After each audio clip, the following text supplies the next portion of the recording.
Warrior Class Podcast, the one and only. Warrior Class Podcast, not like the phone is. The Warrior Class Podcast, we teach the homies. The Warrior Class Podcast, won't leave you lonely. But then beat up everybody, and them niggas always taught it. We clown. We clown on everybody. Welcome to Warrior Class. The teachers whoop ass. And you will too, if you pass. All right. This is the Psychology of Aggression episode. And we're going to get into it. But first, of course, Ominiki has the news. Oh, if I can see this news. This came out earlier this week. Actually, there have been stories that we all probably have heard periodically about this, but this one kind of like brings them all together. It says more than 20 cops. I just did something to make it go away. Just a second. Okay. More than 20 cops have been arrested for using Flock to stalk women. Officials have identified at least 30 cases nationwide of officers using automated license plate readers like Flock to stalk romantic interest over the past 2 years. Nearly all of these officers were criminally charged and lost their jobs, including 18 in the state of Georgia since the start of 2026. Communities are starting to end their Flock contracts because of concerns for citizens and protecting their Fourth Amendment rights. And there's a little bit more here. So police are using their powers to look up women and harass them, really. Right, basically. And let me see here. Okay, this month alone, at least 6 new cases were reported in local media outlets. Beyond Chapman's case in Wisconsin, which is one of the officers, I guess, officers in Illinois, South Carolina, Texas, California, and Georgia all lost their jobs due to alleged misuse of Flock cameras. Chad Marlowe, senior policy counsel at the ACLU, has been following technology and privacy issues for over a decade. The tracking of an individual vehicle as it moves throughout an area can reveal very deeply personal and private information, not only about the vehicle, but about the person operating it, Marlowe said. That is Flock at its most dangerous. So, yeah, basically, they're using these cameras. I mean, they really don't have a great reason to be using them in the first place. For them to be out there everywhere, especially in Atlanta, which is supposedly the most heavily surveilled city anywhere. But for them to now also the police also be using that access to stalk. And I mean, this is just what we've heard about so far. We don't know how far it goes. They're talking about romantic interest. They could be using their access to those cameras for all sorts of things that don't even have anything to do with romantic interest. So it's just, sad, but we know how it goes. Right. Let's see here. I got one other one. Oh, excuse me. This involved a young man in Indianapolis, Indiana. I don't think I have something to read, so I'll have to just do a recap for you all. But basically, he was going to a park. He was 18 years old. He was going to a park to join a party. And the police were already at the park trying to shut the party down, basically. So when he pulls into the parking lot, a female police sergeant, basically, I'm not sure if she told them to turn around or what, but whatever she told them to do, they did it. They stopped the car. And then she went actually up to the driver's side door and opened it, which they're not supposed to do, as far as I know. You can let me know, Baba. But the young man was legally carrying a firearm. She told them to get out of the car. So, as has happened before, he reached to unbuckle his seatbelt, and she pulled out her gun on him. More officers came. They arrested him, and he ended up spending the night in jail. He actually ended up being in jail for 4 days. But the issue came is when she wrote her report. Now, all of this is captured on body cam. The entire interaction was captured on body cam. But when she wrote her report, she said that he tried to intimidate her, that he brandished his gun at her, and ultimately charged him with attempted murder. So you can see on the body cam, none of this happened. None of this happened. None of this that she put in her report happened. But this is what she says. So he ended up being held in jail for 4 days, which really it was fortunate for him that they even looked at it that quickly. But they basically declined to prosecute the case because they could see on the body cam that nothing that she said was true. Now, we don't know if this woman lost her job. I looked a little further into it. You can't see anything that says that she ended up losing her job or anything like that. But she was a sergeant, and she lied on a report and said that all these things happened that could have changed the course of this young man's life. He was 18 years, or he is 18 years old. This just happened. So, just how many times has this happened? That there was no body footage, that all they could do was go by what it said on the report. So now we have our young people and, whoever, men, women, whoever they decide they want to abuse at that moment. They write a false report, and all of a sudden you're, a murderer or attempted murderer of a police officer, which is, as far as I know, supposedly something that they treat very badly. Of course, the police officers are going to treat them very badly when they get under their complete control when they're locked up. So I think those are the only two stories I have right now. I did have a personal experience this week that I might share later if we have time. All right, now as far as police stops are concerned, I was many years ago. I was stopped by police.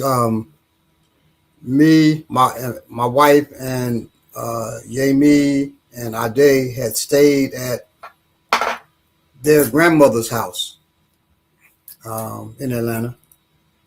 But we had stayed overnight, and I was getting ready to leave to. I think I was getting ready to take Ade to school. Yeah, because he was in the car with me, and there was a police blockade in my wife's mother's complex, and so they were checking, and this was like 6 a.m. They were checking each car as we drove out, and so the guy asked me something. What's your Social Security and what's it was something he asked that I stumbled on. It wasn't my Social Security. It was something else that he asked that was strange. I can't remember what he asked me, but I stumbled on it. I got it, but I stumbled at first. And so it was two officers, one black, one white. The white guy says, "Oh, you making something up? You making something up?" I said, "No, I'm not making it up. I just stumbled because I'm nervous that you all are out here, at this time of morning." And he said, "You're not nervous. You made it up." I said, "It's real, and it was something that I could prove, so I proved it." And he says, "Pull over to the side." I'm like, "Well, I got to get my son to school." He said, "Pull over to the side." So I pulled over to the side, and him and the black officer, they were talking. Then they came over, and he was talking, yapping to the white officer. He was yapping. I wasn't even paying attention to what he was saying, really. And I should have been, but I was like, yeah, okay. I said, I'm going to be late if you hold me any longer for my son to go to school. So I'm just going to leave. He's like, what? You're going to leave? I said, yes, I'm going to leave unless you are arresting me. I'm leaving. He was like, oh yeah, and he grabbed his at his gun. So when he grabbed his pistol, I secretly grabbed my pistol. I'm like, God damn it, we'll have a shootout here before I let you kill me in front of my son. I didn't tell him that, but I was like, yes, I'm gonna leave unless you are arresting me. And so the black officer, surprisingly enough, stepped in and said, man, just let them go because his son got to get to school. So he said, all right, you're lucky. I said, thank you. Thanks for making me lucky. And I drove off. And I was really furious for that whole day. Yeah. Like this motherfucker was really gonna get violent with me. Right, willing to put your life in danger. And my son's life in danger too. He wasn't gonna like just be very careful and aim at me only. Right. Yeah. So and then make up a story when it's over. Right, exactly. Because and back then they didn't have to. Well, they didn't have body cams. Yeah, but so. Greetings, family. Greetings, Eugene Mason. Yeah. I Manifesto, Kamauer E. Fields, and our good sister Brittany. Manifesto asked Baba, in a liberated society, what would we have in lieu of police? Comrades who kept order. That's what we have. Comrades who kept order. Male and female comrades who kept order. I was furious when a New York City policeman aimed at me in a kneeling stance out of nowhere in Midtown Manhattan. Damn. Yeah. See? So on some target practice. The police are, the police, for the most part, are murderers. My son, he was arrested. It's funny. I was riding with Belay going somewhere, and my wife called me and said, no. Yeah. My wife called me and said, Ade's been arrested. I said, what? So, she told me what had happened. He was on MARTA, which is our public transportation here, and he had a MARTA card. He got through the MARTA, and then he slipped his MARTA card to his friend who didn't have a MARTA card, and his friend used the MARTA card and got through. So the police were already in the area. I guess they didn't see him. The MARTA police. So the MARTA police came over and was like, stand still. And my son was 16 at the time, 16. So his friend, who was 18, stood still. My son, he stood still, but he in a crazy position, right? He said, what? And then the officer was like, what are you doing? He said, well, you said stand still, and I was, getting ready to move. So he said, man, move over there. And my son moved in a crazy way, like past where he said, just being crazy, messing with the cop, right? So they arrested him and his friend. I drove up to so I asked my wife, where's the MARTA station? I drove up to the MARTA station that they were at, and I went to the room. Well, me and Belay. And it was funny. Usually when I'm with a person and I have a police encounter, they get nervous because they figure they don't know where I'm gonna go with it. But you took the And one I person made this, I made a statement that I'm never going to jail again. Never. So when I walked into the place, I said, the one who was with the shits. so I said, Belay, you know, I'm telling you right now that I don't know how I'm going to react to this, but I'm going to be calm, you know, to the best of my ability. So when I walked in the office, they had my son and his friend sitting in a chair, you know. His friend was handcuffed. My son wasn't. I didn't even address the officers. I was walking. I said, "Well, what are you doing, son? What are you doing?" He said, "I was just, you know, messing with the officers." I said, "These officers aren't your friends to be playing with. These officers aren't your friends." I said, and in fact, they all this gear they got on, this military gear and all that, they'll kill you, man. They'll kill you. I said, so officer, what do I have to do so my son goes home with me? And they said, you just have to sign this release and such and such. I said, okay, well, give me a release. So I did that. And they said, but, you know, your statement that you made about we will kill him, we aren't that kind of officers.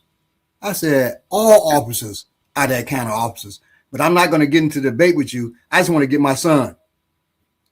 And so he was coming. I said, and I want to take his friend too. They said, no, his friend's 18. He's a grown man. He's going to jail. And so my son was getting ready to protest. You know, I said, no, shut your mouth. Let's go.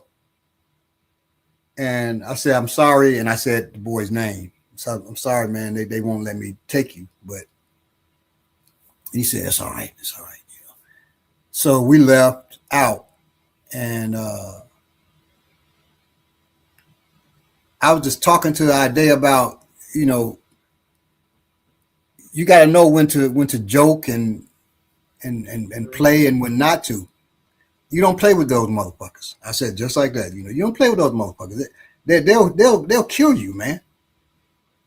In fact, they want to kill you. You're a black male. They want to kill you, man. They want to kill you. I said don't do that no more. So yeah. That story, and also the young man, which I'm sure that's what reminded you, but the young man, the 18-year-old who, you know, the sergeant charged with attempted murder, is definitely a reminder, as we have constant reminders that we have to be talking to our children about, you know, how to deal in these situations, because yes, our sons and daughters, oh yes, but our sons and daughters, you know, especially our sons. Definitely, yeah, because they're looking to take them out, and it's not a big deal. They can do whatever they want. They can move on with their lives. They can go this woman, even if she lost her job, as a lot of these, even the ones who lost their jobs because of the flock cameras, they move on to the next precinct, you know, or they move on to the next district or to another state and do the same type of things. Yeah, so, it's like the Catholic priests when they rape a child in the Catholic Church, they just move them to another archdiocese or whatever it's called. Don't let nobody know what's going on, or they kill them. This one priest who I knew, he had molested boys. They shipped him to another archdiocese. He did it again. They shipped him to the Vatican. He's never been heard from again. Wow. So I guess they couldn't change him. Reliability. Oh, right, exactly. Too much reliability, because they all do that. well, not all, but you know, many of them do that. But they killed him.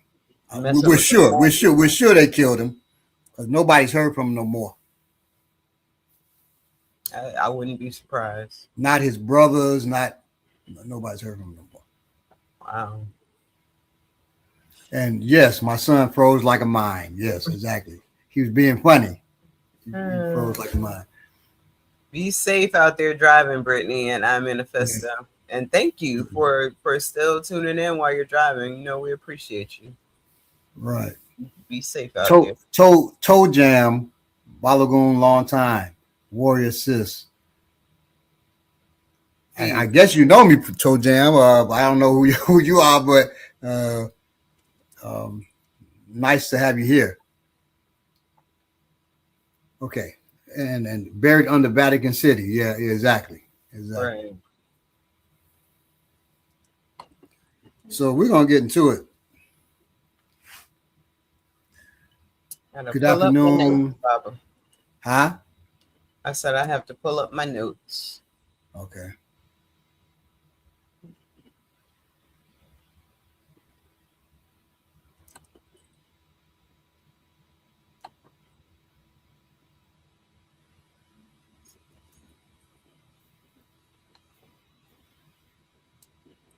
So good afternoon, everybody in the chat. Good afternoon, lurkers. There's several lurkers out there. Mm-hmm. Oh, yes. It's funny. I can see the number of people. And it's, you know. Ready when you are. Good afternoon. Today we're discussing something that almost every self-defense and survival class ignores. Not punches, not kicks, not knives, not guns. People. Because every punch, every robbery, every assault, every domestic attack, every murder began inside somebody's head, somebody's mind. Violence begins in psychology long before it reaches physiology. If you understand people, you avoid many fights, before they ever begin. One of the biggest misconceptions about violence is believing violent people all think alike. They don't. A jealous boyfriend, a serial robber, a gang enforcer, a mother defending her child, an abusive spouse, a terrorist, and a frightened homeowner who mistakes an innocent person for an intruder may all commit acts of violence. The behavior may appear similar. The psychology is completely different. And if you don't understand those differences, you won't know how to respond.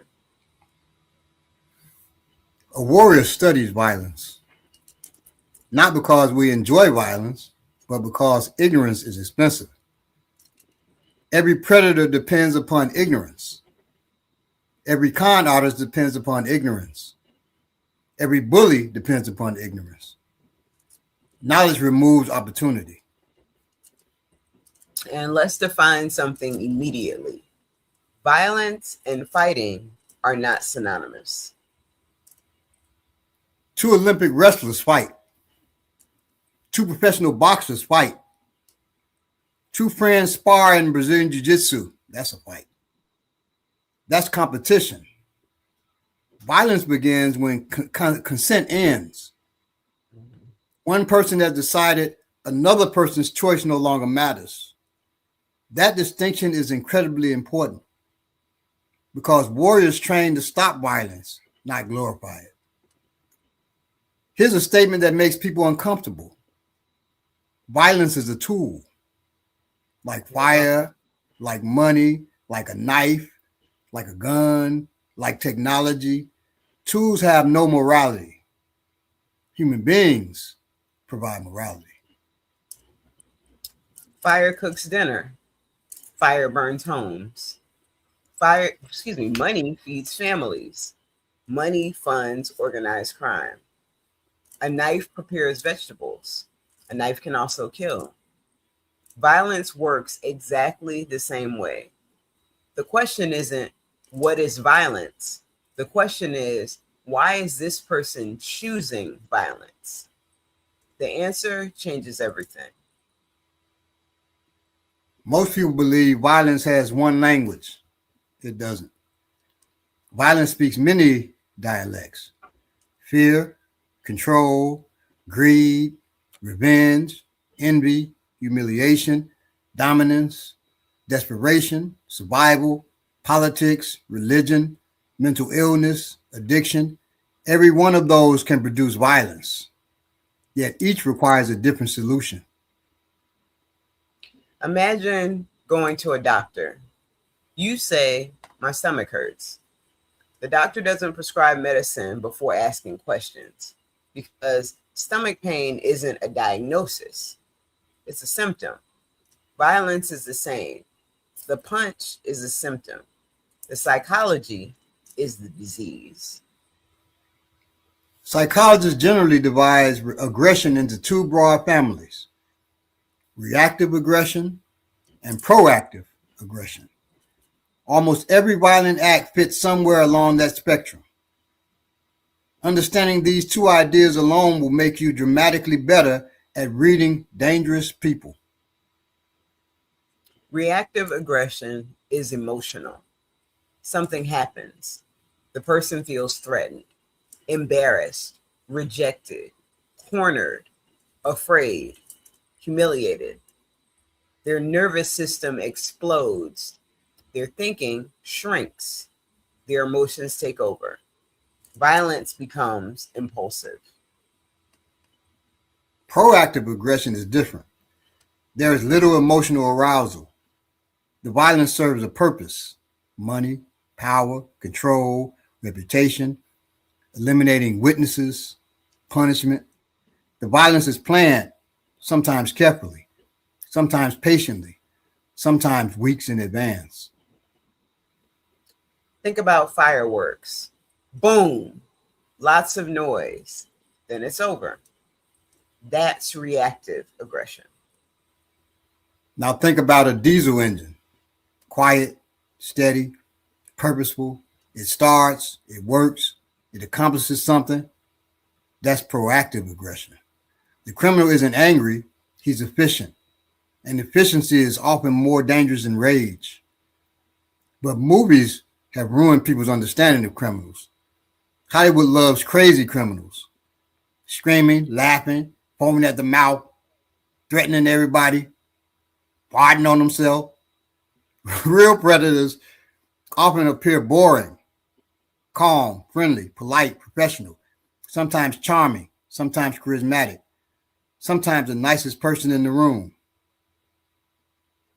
Psychopaths don't usually announce themselves. Con artists introduce themselves by saying, "Hello, I'm here to manipulate you." Predators survive because they blend in.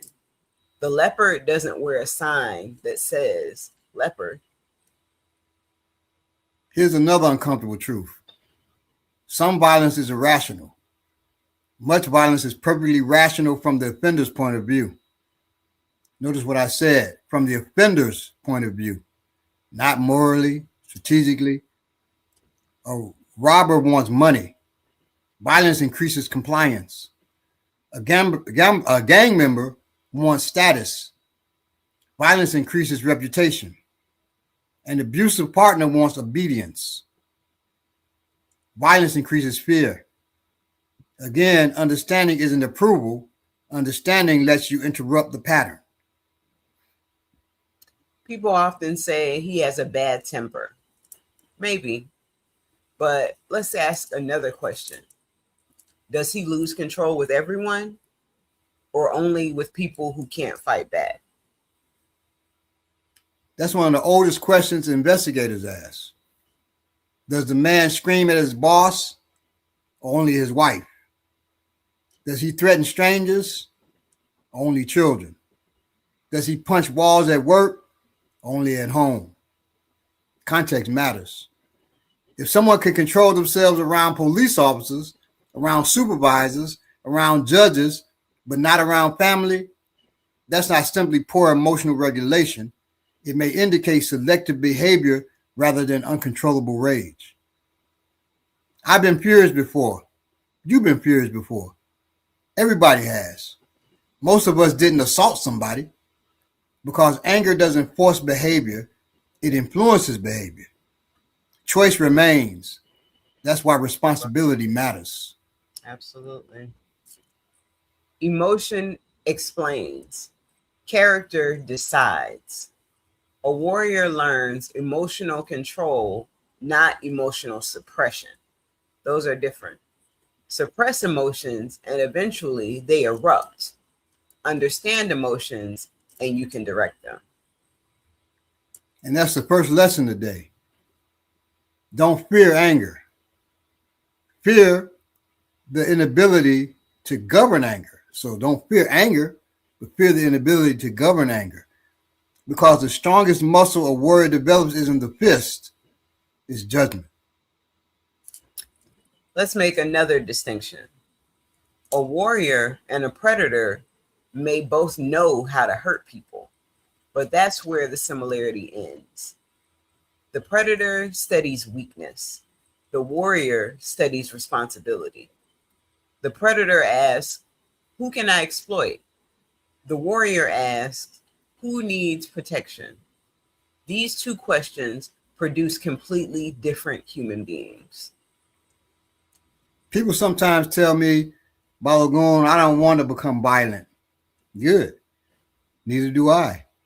That's never been the purpose of me, the African Martial Arts Institute, or warrior class. Our goal isn't violence.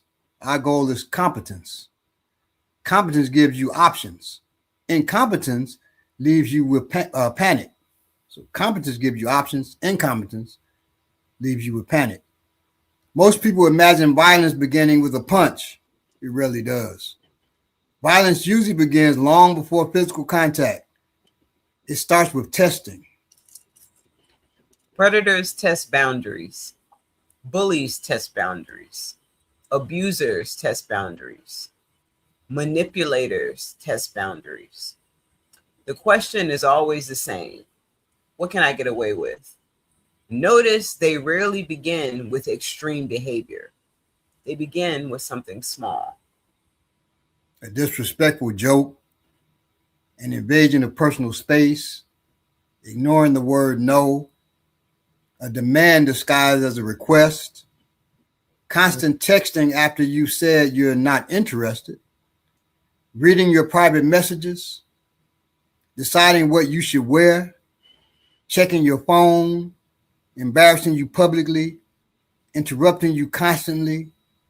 These aren't random behaviors, they're data collection. Exactly. Healthy people respect boundaries. Unhealthy people negotiate boundaries. Predators erase boundaries. That's an enormous difference. Have you ever noticed that criminals often seem curious? They ask questions. Where do you live? Do you live alone? Where do you work? When you get off? Where's your husband? Where are your children? What kind of car do you drive? Sometimes they're making conversation. Sometimes they're conducting an interview. Absolutely. And I want to interject as a woman. This is something that I have really had to pick up on over the years. And I always tell myself about that second question, like, okay, you first of all, you cannot just be answering a bunch of questions from anyone without you asking your own questions, and second of all, yeah, you always have to be conscious of someone who just starts asking you all these random questions. They'll be, as we're talking about, manipulative, but at first it seems innocent. They try to make it seem like they're just trying to get to know you when really, and they are, but not in an innocent way. They're trying to know things that they can exploit about you. So investigators call this victim selection. They're gathering intelligence, just like soldiers, just like spies. Their mission is opportunity. Here's something criminals understand very well. Crime is often a business decision. High reward, low risk. That's attractive. High reward, high risk, less attractive. Low reward, high risk, forget it. So high reward, low risk, that's attractive, right? High reward, high risk, it's still got some attraction, but it's less attractive. Low reward, high risk, forget about that. Right. So you want to make sure you fashion yourself into low reward, high risk. High risk, right. That's why awareness matters. A confident person, good posture, scanning the environment, walking with purpose, making eye contact. Those behaviors don't guarantee safety. Nothing does, but they can increase the perceived cost of targeting you. Many offenders prefer easier opportunities when they have a choice. And I just want to interject something again. I'm constantly talking with other women, especially when I'm at work, because the kind of work I do, we have time to kind of talk while we're getting things done. And many of the women, sometimes we have to be at work very early in the morning. We park in a parking garage. And in Atlanta, there are a lot of homeless people around, especially around parking garages. So I've talked with some of these women who I work with, and they sometimes when they get on the elevator, there'll be like someone on there. There'll be someone asleep on the elevator or someone hanging out on the elevator. And, they're telling me these stories of all these strange things that have happened. And I'm like, why would you why would you stay on the elevator if you get on there and you see that there's someone there? A lot of times we're just not thinking about the consequences of what could happen. You have to change your routine. If you find yourself constantly having to get on the elevator with these strange things happening, you need to park somewhere else. You need to park somewhere where you don't have to get on the elevator or something like that. So these are conversations that I'm constantly having with my female coworkers, because they just seem to not get that something could turn in any second. You have no idea, and you're alone with someone in close quarters, and you're not looking out for yourself. And my mother used to always tell me, shut eyes ain't always sleep. Right. Yeah. So yeah, that's true. Absolutely.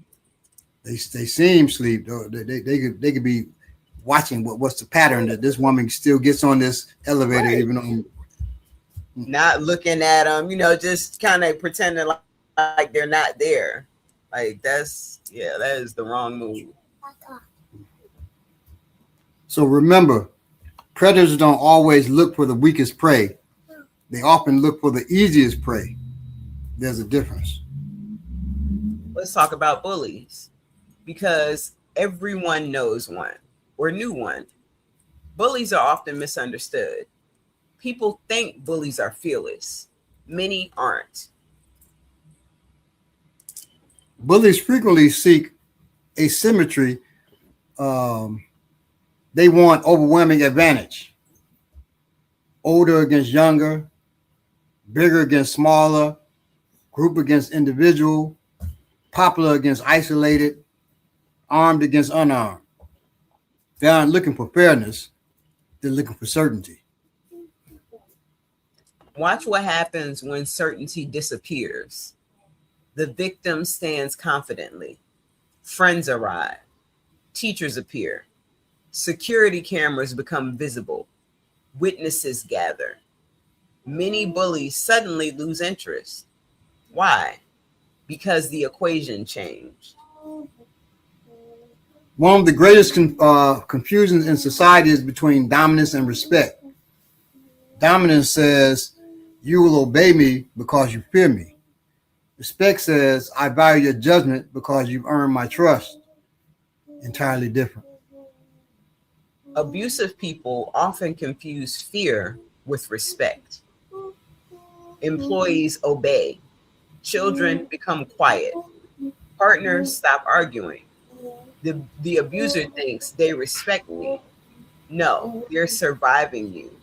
Those are not the same thing. One of the strongest predictors of certain kinds of interpersonal violence is an unhealthy need to control other people. Notice I didn't say lead. Leadership serves. Control possesses. Leadership inspires. Control commands. Leadership creates independence. Control creates dependence. Control doesn't always look violent. At first, control doesn't always look violent at first. Sometimes it appears romantic. I just worry about you. I don't like your friends. Why are you wearing that? Share your passwords. Turn on your location. I just want to know where you are. Maybe, maybe not. Context matters. Healthy relationships are built on trust. Control grows where trust is absent. Researchers who study domestic abuse often describe something called coercive control. That phrase is important because physical violence may be only one piece of a much larger pattern. Isolation, financial restriction, monitoring, threats, humiliation, intimidation, control over transportation, control over communication, control over relationships. The violence isn't always the primary weapon. Sometimes fear does most of the work. Imagine a prison. Imagine a prison. Bars, locked doors, guards, schedules, permission for everything. Now imagine there are no bars, but someone controls your money, your transportation, your friendships, your family, your phone, your confidence, your choices. You may still be in prison, just without steel. One of the most ignorant questions people ask is, why didn't they just leave? Because they imagine leaving is an event. Very often it's a process. Sometimes there are children. Sometimes there is financial dependence. Sometimes there are threats. Sometimes immigration status is involved. Sometimes disability. Sometimes religious pressure. Sometimes nowhere safe to go. Sometimes the period immediately after leaving is the most dangerous. Every situation is different. That's why simple answers rarely involve that's why simple answers rarely solve complex human problems. A warrior should never confuse observation with judgment. If you don't know someone's circumstances, be careful about assuming you make different choices. Humility is also a survival skill.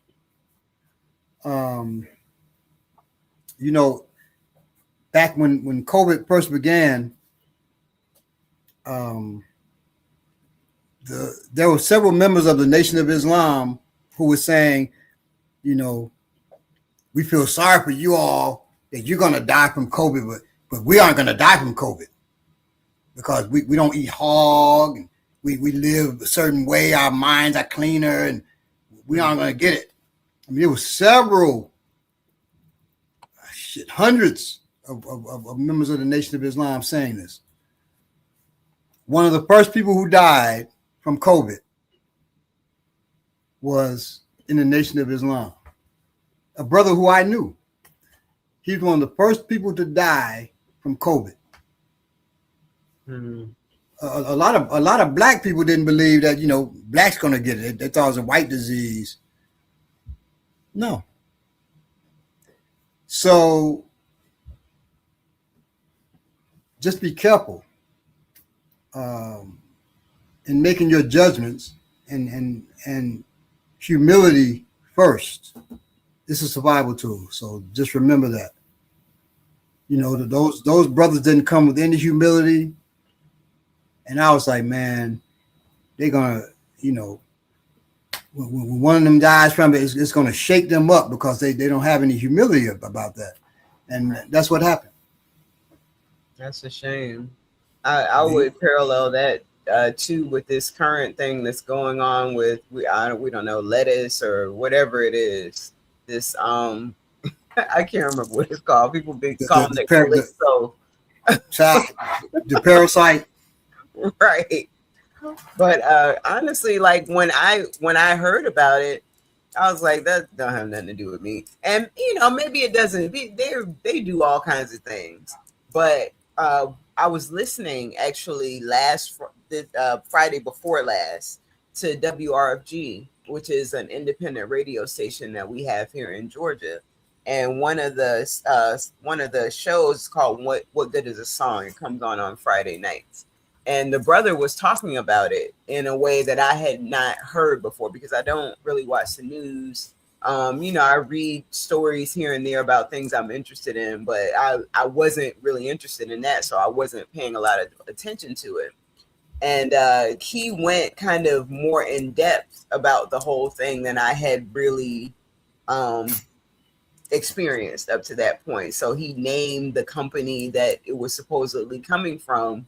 And I'm like, well, I don't buy lettuce from them. I don't, I only get this. And he actually he starts naming all of the different companies that this company has purchased and is putting out lettuce.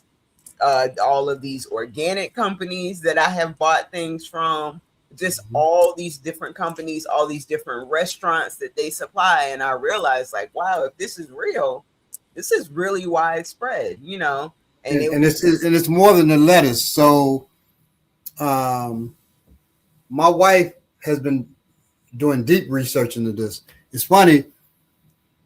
Her last divination told her to avoid lettuce for 7 days, and then she reads that the lettuce, got this parasite, right?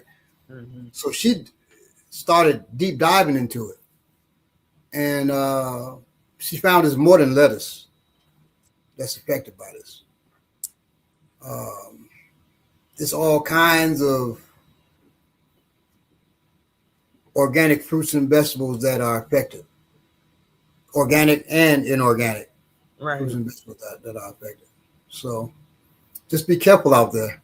Yeah, that's basically what you can do. But it's funny, I was texting with one of my friends, and I was just like basically just saying be careful, and he was like, oh well, he lives in Texas and he shops at this one certain store that's there. And he's like, well, I just get this stuff from there. Their produce is local and regional, so I'm not worried about it, which is the exact attitude I had about it, prior to kind of hearing this report that this brother made. And the next day I was reading more about it, and it talks about this exact store that he shops at and the fact that this particular company provides the lettuce for the store brand, which I'm sure is the one that he's buying, but I'm like, as you said, we just have to be humble. When these particular things happen, we got to make sure that we're not letting fear lead us, but that we're looking into it and that we're being careful and humble with our decision making. Right now, 9 minutes said my coworker got it from tomatoes. See, it's in a lot of stuff. So it's on you. Now let's talk about another category: worry. Worry, which most of us confuse as fear, doesn't only create victims; it can also create offenders.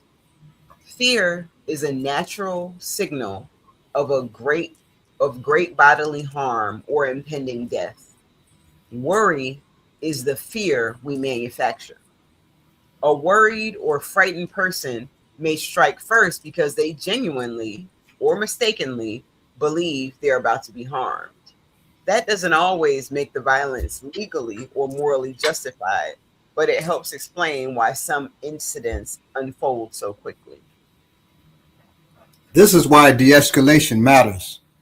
Your words, your posture, your tone, your distance, all influence how another person's brain interprets the situation. Sometimes the safest fight is the one that never convinces the other person they need to fight in the first place. And that is one of the most advanced self-defense skills anyone can develop. Not winning a fight, preventing one. The warrior isn't measured by how many fights they win. The warrior is measured by how many fights never happened because wisdom arrived before violence did.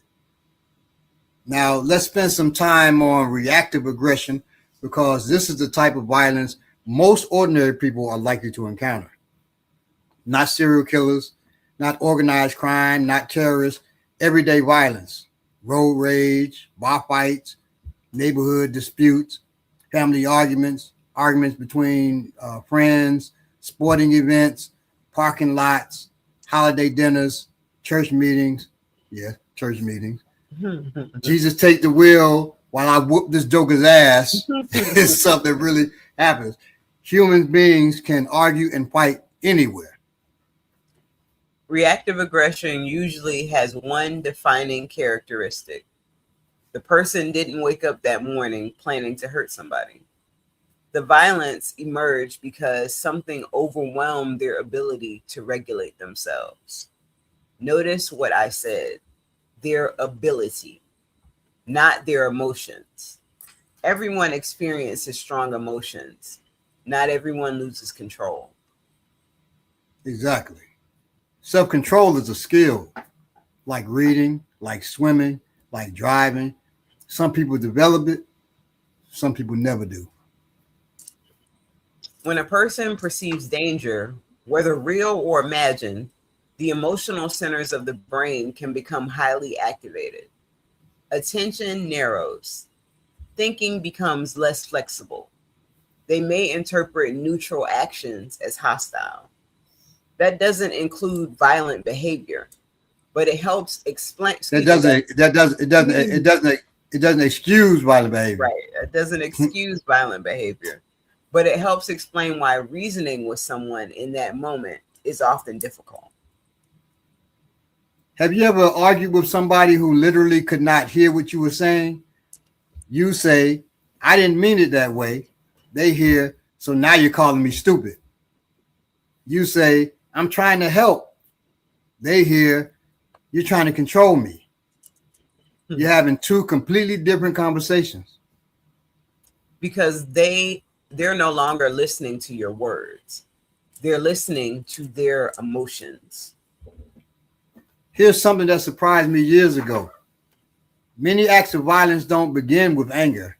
They begin with shame, embarrassment, humiliation, public rejection, feeling disrespected, feeling powerless. Some people experience those emotions and their brain translates them into anger. Not because anger is the original feeling, but because anger feels stronger than shame. Think about two boys on a playground. They both trip and fall. Everybody laughs. One of the boys laughs with everybody else. The other immediately punches somebody. Same embarrassment, different emotional regulation. People often say alcohol made him violent, but that's not entirely accurate. Alcohol doesn't manufacture personality. You ought to say that again. Okay. Give me just a second. For our drinkers out there.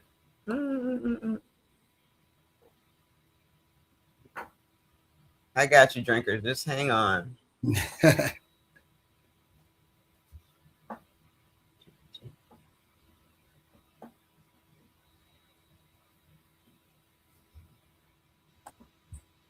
Oh my goodness.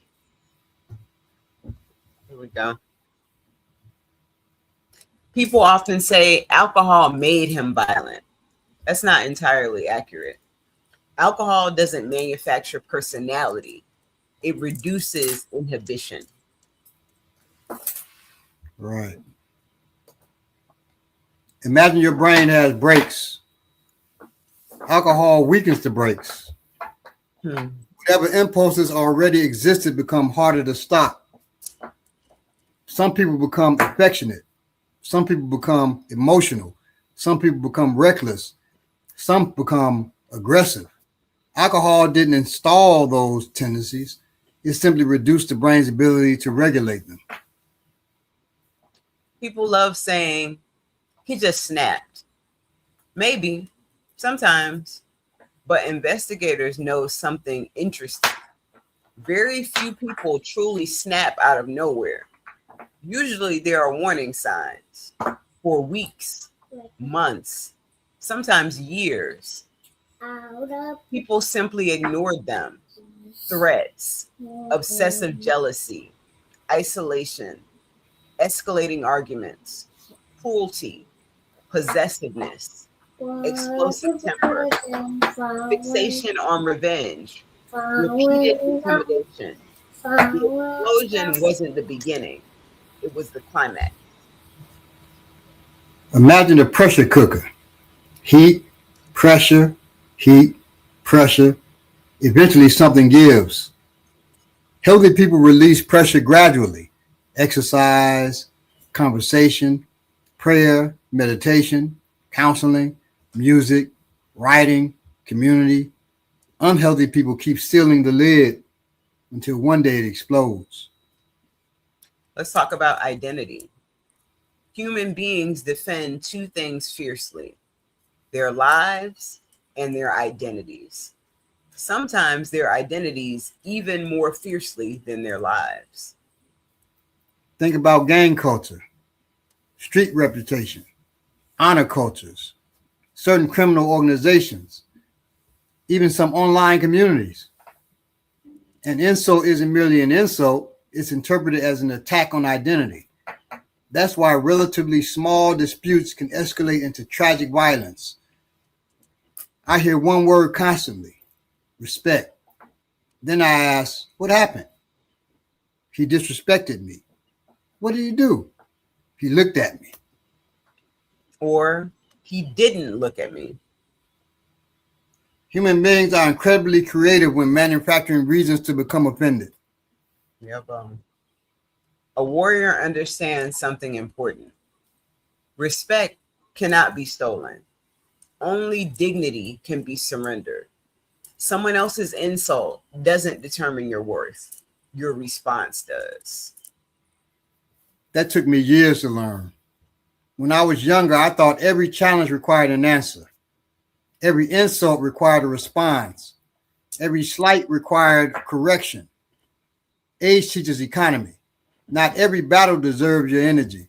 Sometimes walking away isn't retreat, it's resource management. Yeah, I used to read these stories. They were called Zen stories, and one of them is called the gift of.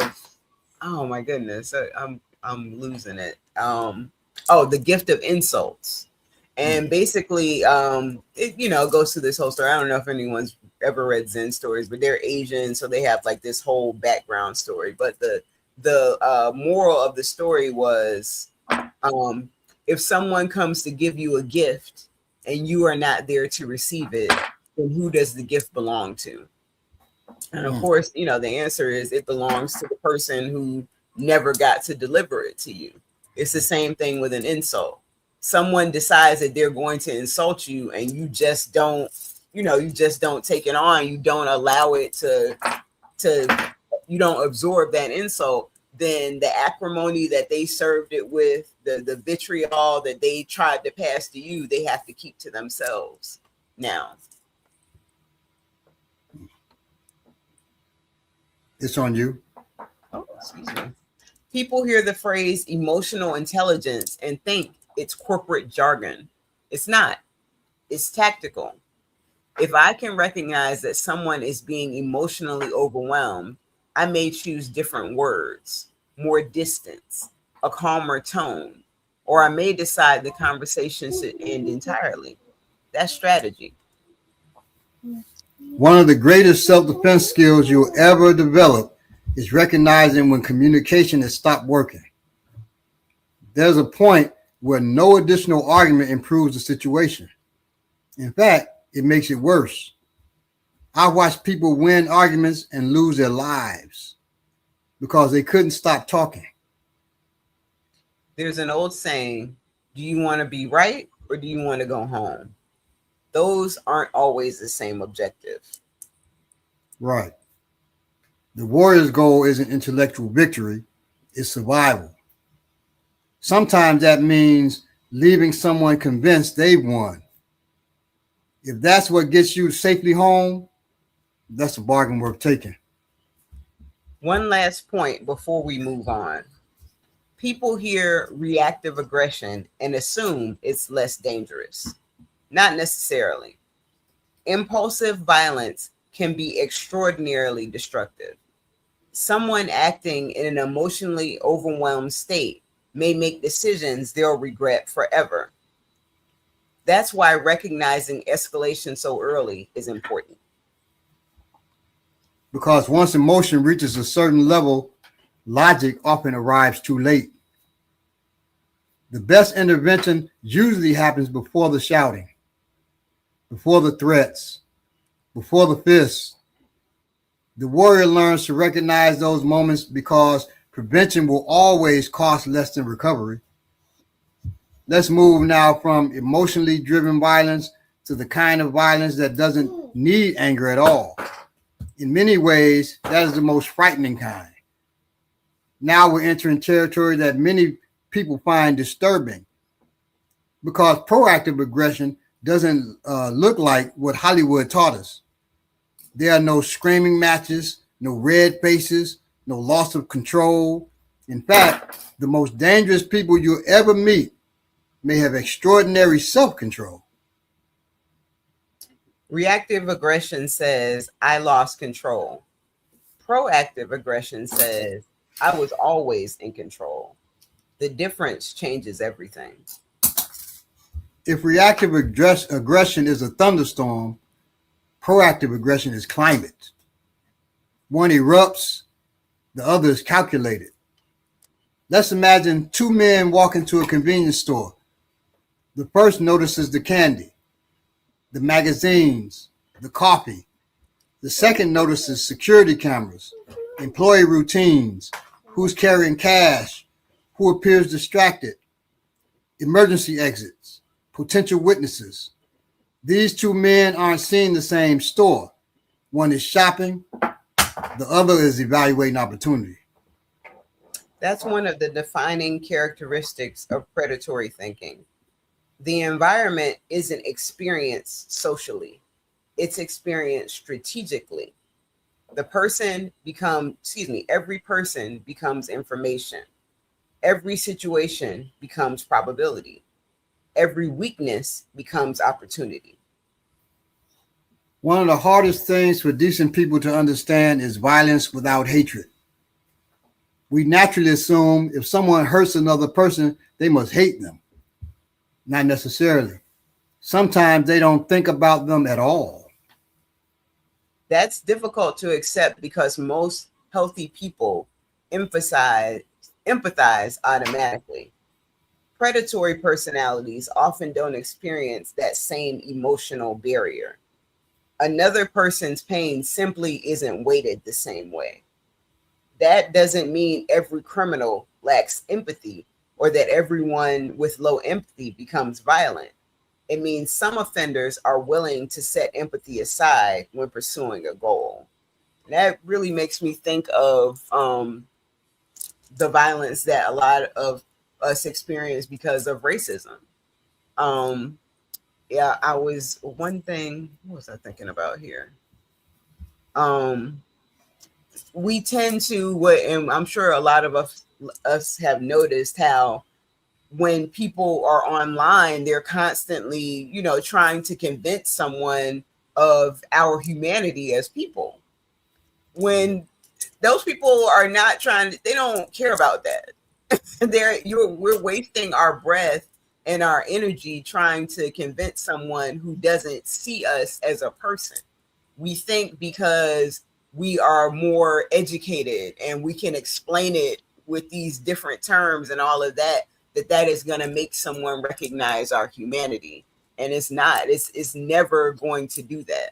So, it really can hopefully help some of us think about what it is that we put our energy toward when we see certain things put out there post-wise, because there's no convincing a lot of these people.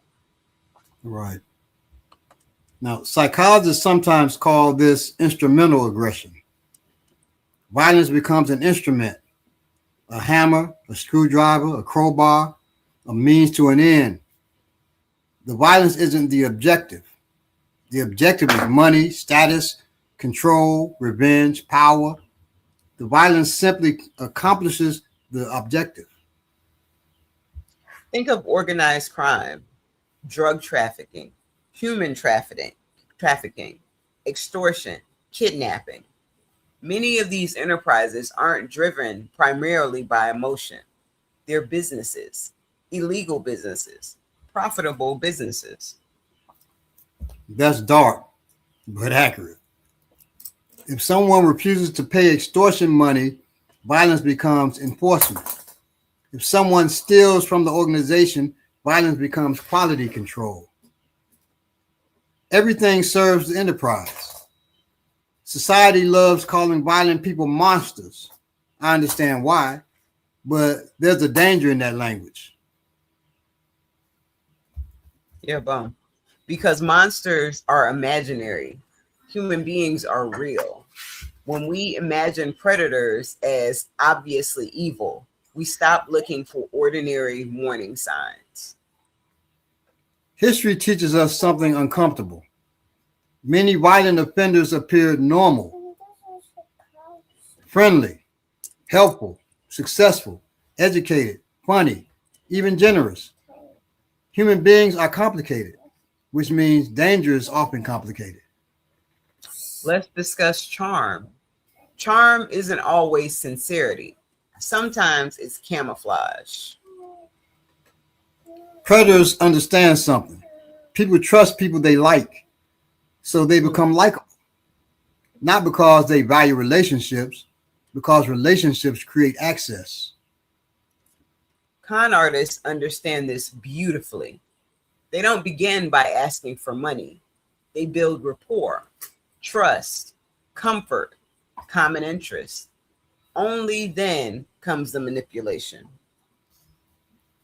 There's another important word, grooming.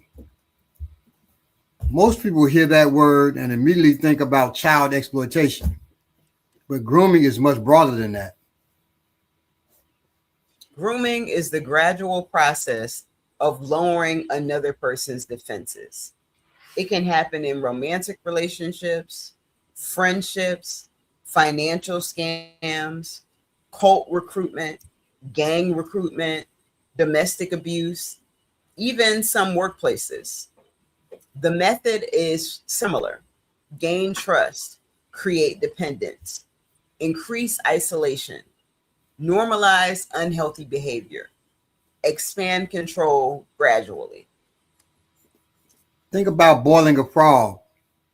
Now, before anybody emails us or steps in the chat, yes, we know the experiment itself is disputed. We're talking about the metaphor. If change happens slowly enough, people often adapt to what would have shocked them on day one. Healthy people usually reveal themselves consistently. Predators often reveal themselves incrementally. One inappropriate joke, then another. One lie, then another. One violation of privacy, then another. One threat, then another. Each step conditions the victim to tolerate a little more. That's why paying attention to patterns matters. Everybody has a bad day. Everybody makes mistakes. We're not talking about perfection. We're talking about recurring behavior. Patterns tell stories. Predators often spend a different currency, fear. Fear can produce compliance faster than respect. Fear can silence witnesses. Fear can isolate victims. Fear can discourage resistance. But fear has a weakness. It's temporary. The moment fear disappears, control begins disappearing too. That's why coercive personalities often have to increase intimidation over time. What worked yesterday no longer works today. So the pressure escalates. Let's discuss entitlement, not competence, entitlement. Competence says, I believe I can succeed. Entitlement says, I deserve special treatment. When entitlement combines with poor emotional regulation or willingness to exploit others, violence sometimes follows, because every disagreement becomes an injustice. Every rejection becomes an insult. Every boundary becomes an obstacle. Many serious assaults begin with one word: no. No, I'm not interested. No, you can't borrow my car. No, I'm leaving. No, I want a divorce. No, you can't have my wallet. Healthy people hear no and adjust. Unhealthy people hear no and interpret it as a personal attack. One of the marks of maturity is respecting another person's authority. People have the right to refuse you. Baba, I think it's autonomy. One of the marks of maturity is, respecting another person's autonomy. What did I say? Authority. Oh, autonomy.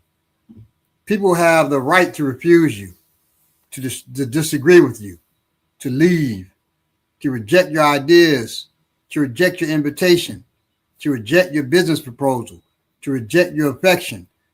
None of that is violence. Violence begins when someone decides another person's choice doesn't count. And when you said that for the second time, violence begins when consent ends. Violence begins, right, when someone decides another person's choice doesn't count. Yeah, Bob. Consent ends, right. Absolutely. Have you ever met someone who is always the victim? Every failed relationship, every lost job, every argument, every conflict, always someone else's fault? You know, I used to date a girl who, in high school, who was like that. Everything was somebody else's fault. It was never her fault. Yeah, well. And she proved to be a not stable person. That's something we pay attention to, because accountability is one of the strongest predictors of future behavior. People who cannot admit mistakes often cannot correct them. And people who cannot correct them often repeat them. One thing I tell every student: before you spend your life evaluating dangerous people, evaluate yourself. Can you apologize? Can you hear criticism? Can you accept rejection? Can you admit error? Can you control your temper? Can you walk away? Because the warrior's first responsibility is mastering the person in the mirror. The purpose of studying predators isn't to become suspicious of everyone. It is to become wiser, more observant, more discerning. Because most people you'll meet aren't predators, but recognizing the few who are may change the course of your life. Now let's turn our attention to something even more misunderstood: violent men, violent women. What does the research actually tell us, and what popular culture gets completely wrong? Now, we've arrived at the part of today's discussion that requires the most discipline, because whenever we discuss violence and gender, people stop listening and start defending tribes. We're not doing that today. We're doing what warriors do. We're looking at evidence, not ideology. Exactly. The warrior doesn't ask, what supports my opinion? The warrior asks, What best explains reality? Sometimes reality confirms what we believe. Sometimes it corrects us. Wisdom accepts correction. Suppose I tell you that professional basketball players are taller than average. That's true. But that doesn't mean that every tall person plays basketball. That doesn't mean every basketball player is 7 feet tall. Patterns exist. Individuals vary. The same principle applies to violence. You know, on the basketball example, I'm over 6 feet tall. I cannot play basketball. What? I can shoot. Yeah, I can shoot fairly accurately because I understand that the science of shooting. But I cannot dribble to save my life. And I never knew that about you, Baba. yeah, and Changes my opinion completely. But my wife, who is only 5'1.5", she says 5'2", but 5'1.5", she can play basketball. She can hoop with the best of them. Mm-hmm. So it just depends on what situation that will determine that, you know. But yep. Yeah, bro. Is it on me? Yes, sir. Across virtually every society that has been studied, men commit the overwhelming majority of homicides, armed robberies, sexual assaults, gang violence, organized crime, terroristic attacks, and public acts of lethal violence. That pattern appears repeatedly across cultures and historical periods. Notice what Balagoon didn't say. He didn't say most men are violent. They are completely different statements. Most men never commit serious violence. Most fathers raise children peacefully.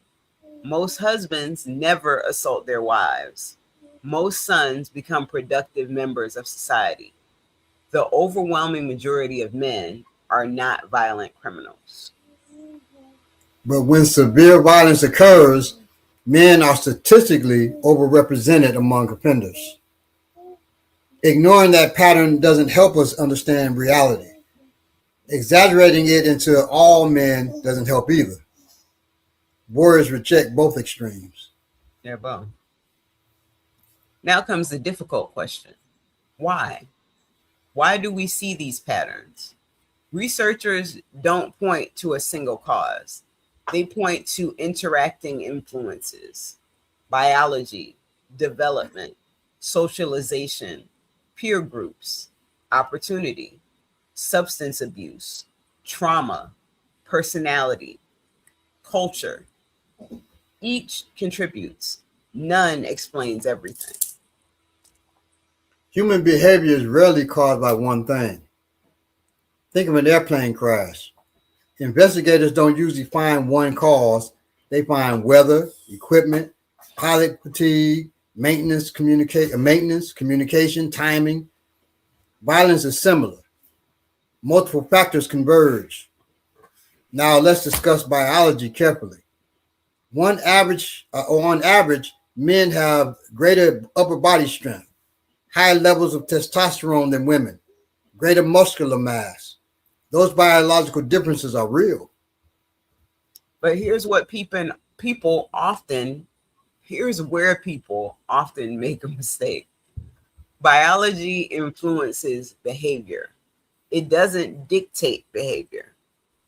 Having the physical capacity for violence doesn't require someone to become violent. Otherwise, every professional athlete would become a criminal. They're not. Strength creates possibility. Character determines application. Now let's move beyond biology. Many boys hear messages like these.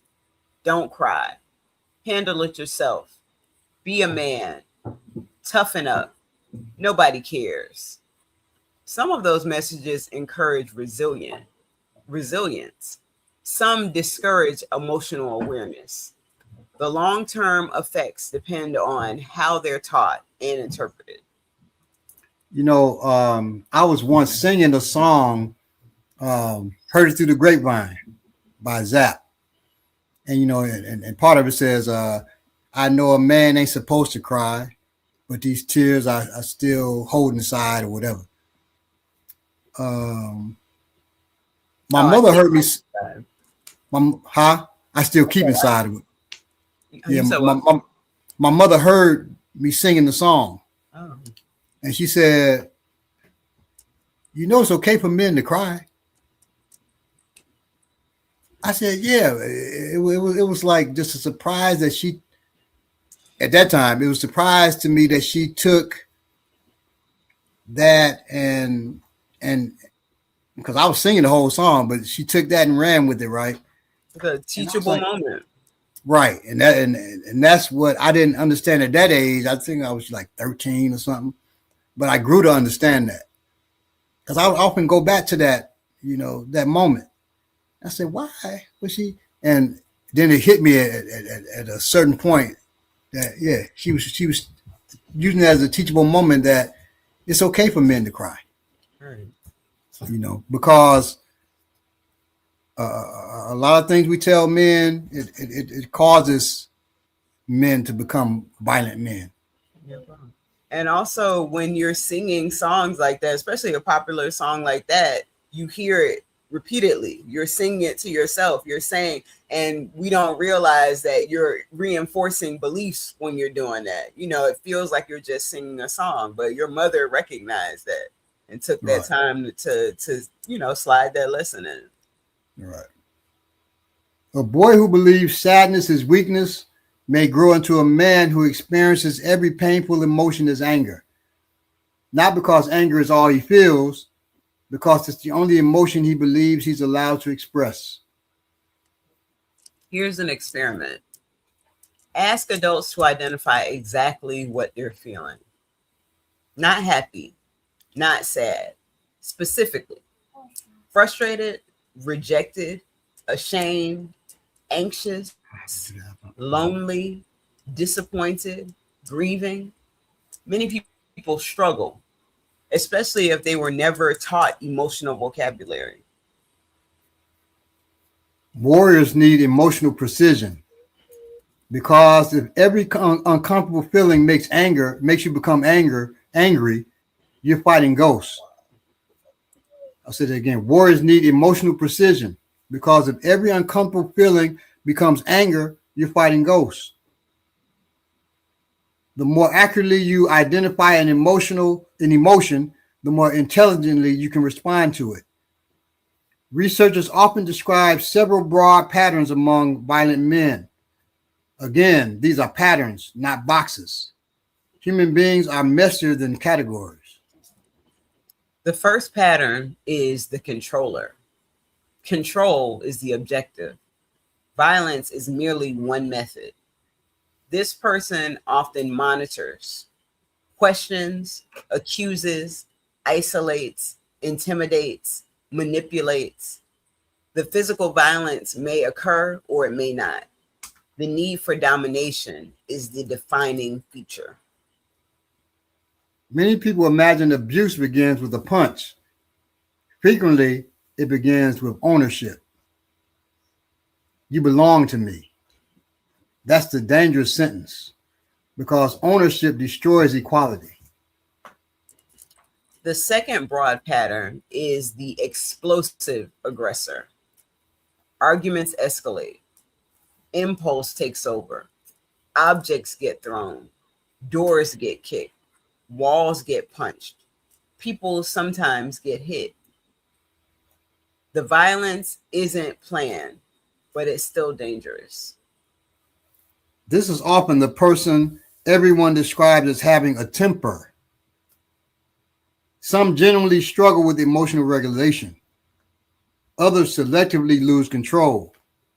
The distinction matters. Then there is the instrumental aggressor. Calm, methodical, calculated. Violence serves a purpose. Money, status, fear, compliance. These individuals may appear surprisingly composed before, during, and after an assault. Movies teach us to fear loud people. Experienced people often pay close attention to the quiet ones too. Hmm. Calm doesn't automatically mean safe, neither does confidence. Now, let's ask the question people often avoid. Can women be violent? Absolutely. History answers that clearly. Criminal justice statistics answer it clearly. Personal experience answers it clearly. The quotation isn't whether women can be violent. The question isn't whether women can be violent. The question is, how do the patterns tend to differ? One thing the research consistently shows is that women can engage in physical aggression, psychological aggression, coercion, and serious criminal violence. However, the statistical distributions often differ from men's. The context, the methods, and the motivations are not always identical. One pattern researchers have identified is defensive violence.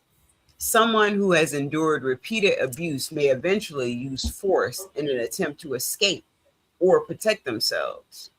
Every case is unique, and legal or moral judgments depend on the specific facts. But it's important to understand that all violent acts arise from the same circumstances. Exactly. Self-defense, retaliation, revenge, and abuse may all involve force. They are not interchangeable.